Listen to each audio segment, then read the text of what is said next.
पड़ गया कि मेरे पास कौन सी देवी है, सेठों के पास एक ही देवी है। कौन सी देवी है? लक्ष्मी। सेठ को मालूम पड़ गया लक्ष्मी बोल रही है कि मैं जाने वाली हूँ। अब लक्ष्मी चले जाएगी तो मैं काहे का सेठ, मैं तो दरिद्र राम हो जाऊंगा, दरिद्र नारायण हो जाऊंगा। सेठ बड़े चिंता में पड़ गया। सेठ रोटी भी भावे नहीं। आपको कोई बोल दे कल सुबह आपका घर छीना जाएगा, कपड़े छीने जाएंगे, धन छीना जाएगा, रोटी आनंद से उतरेगा गले में? हाँ, इसीलिए जनक महाराजा को विदेह राजा कहते थे। देह होते हुए भी देह का भान नहीं रहता, विदेह रहते। मकान है लेकिन मेरा नहीं, महल है लेकिन मेरा नहीं, समृद्धि है मेरा नहीं, खजाना है मेरा नहीं, होते हुए भी जो मेरा नहीं है सोचेगा, वो जाते हुए रोएगा नहीं, ये गारंटी की बात। अब देखो, सेठ को सपना आया, बड़ा उदास हुआ। बहू ने रोटी दी, गरम रोटी, घी लगी हुई, ताजी ग्वारफली की सब्जी। कौन सी? ग्वारफली। बेसन की घट्टे की सब्जी, सेठों के घर यही बनते हैं। कड़ी, खट्टे की सब्जी, ग्वारफली की सब्जी, गरम घी की नरम रोटी। ध्यान रखो, जब खुश रहोगे ना, सूखी रोटी भी अमृत की तरह लगेगा, और जब दुखी रहोगे नरम रोटी पत्थर की तरह लगेगा। दुखी रहोगे तो कुछ भी असर करने वाला नहीं संसार में। सेठ बोल रहा भूख नहीं, बींदड़ी बींदड़ी भूख नहीं है। क्या हुआ पिताजी? कुछ नहीं, भाता नहीं। अबे घर वालों को क्यों बोल के परेशान करें अभी से, सेठ सोच रहा। लेकिन कोई होते हैं जो कांटे को निकालने की ताकत रखते हैं, हर एक नहीं। आप और कुछ कर सको या ना कर सको, आपके घर में कोई बुजुर्ग हो, उनको कोई चिंता हो, उस चिंता को मिटाने का अगर कोई उपाय कर लिए, 1000 गायों को घास डालने का पुण्य घर में ही मिलेगा। हाँ, घर के लोग दुखी हो ना, आप गायों को घास डालो, न गंगा में नहाने जाओ, न दुनिया की पूजा करो, न पहले अपने घर में जो बुजुर्ग हैं उनकी सेवा में लगिए। वो तो वृद्धाश्रम में पड़े सड़ रहे हैं न। ये अले संकेश, फोन कर, मानक चंद जी को फोन कर, क्या कर रहे हैं, बुला जल्दी, थोड़ा काम है धाम में। मानक चंद जी, संकेश बोल रहा हूँ, गुरुदेव ने आपको याद किया है। गुरुदेव को कहना परसों पहुंच जाऊंगा, मैं अभी विश्वनाथ के दर्शन में आया हुआ काशी। गुरुदेव मानक चंद जी बोल रहे हैं कि विश्वनाथ के दर्शन में आए हैं काशी। अच्छा, वो मानक चंद जी जो अपने माँ बाप को वृद्धाश्रम में डाला है और विश्वनाथ का दर्शन कर रहा है, विश्वनाथ के दर्शन की भी जरूरत नहीं है। तेरा जन्म दिए हुए नाथ को संभाल ले, सब नाथ खुश हो जाएंगे।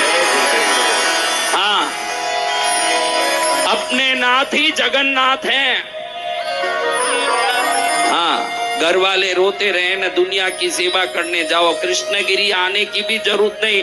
जिस दिन अपने माँ बाप परिवार के बुजुर्गों को खुश रखोगे, पद्मावती आएगी आपको मिलने के, भाई ले मैं रिवार्ड देती हूँ तेरे को। जय जय गुरुदेव। क्या देगी? रिवार्ड।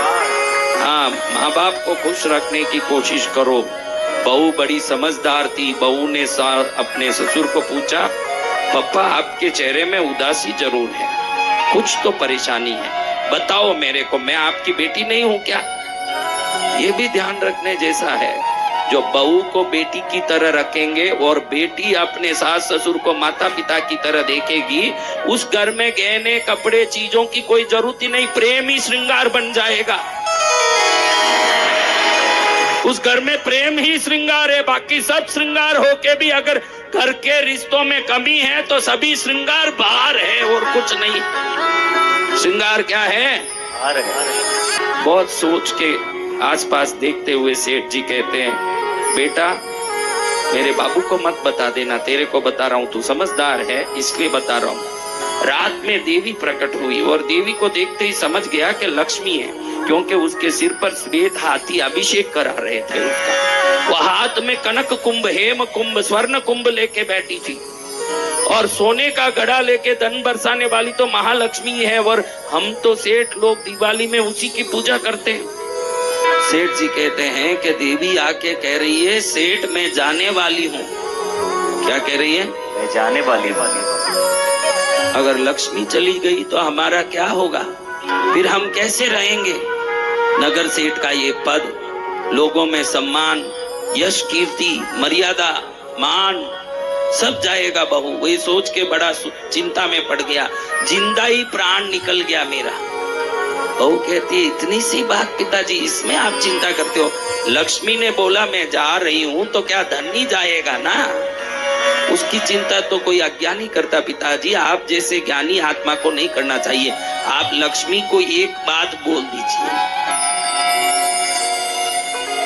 मैं जैसे बोलती हूँ वैसे बोल दीजिए। सुन के पिता चिंता में पड़े ससुर जी और कहते ठीक है, सोचते हैं। उसी दिन लक्ष्मी फिर सपने में आई, आके कहती है सेठ मैंने बोला ना मैं जा रही हूँ। बहू ने सिखा दिया था बात। सपने में सेठ जी बोल रहे हैं देवी को, देवी आप जाना, कोई मना नहीं है, आपका धन हमको चाहिए ही नहीं, लेकिन हमारे दिल में दान धर्म की दया बनी रहे, ये आशीर्वाद देके ही आपको जाना पड़ेगा। हाँ, क्या आशीर्वाद देके जाना पड़ेगा? दान करने की और धर्म करने की हमारे में बुद्धि बनी रहे अंत समय तक, ये आशीर्वाद देके जाना पड़ेगा। सेठ जी ने यही बोला, देवी दान और धर्म करने का आशीर्वाद तो, धन हमको नहीं चाहिए। देवी का मुंह पीला पड़ गया। देवी लक्ष्मी है ही पीली, वो पीली पड़ी तो कैसी पीली पड़ी होगी?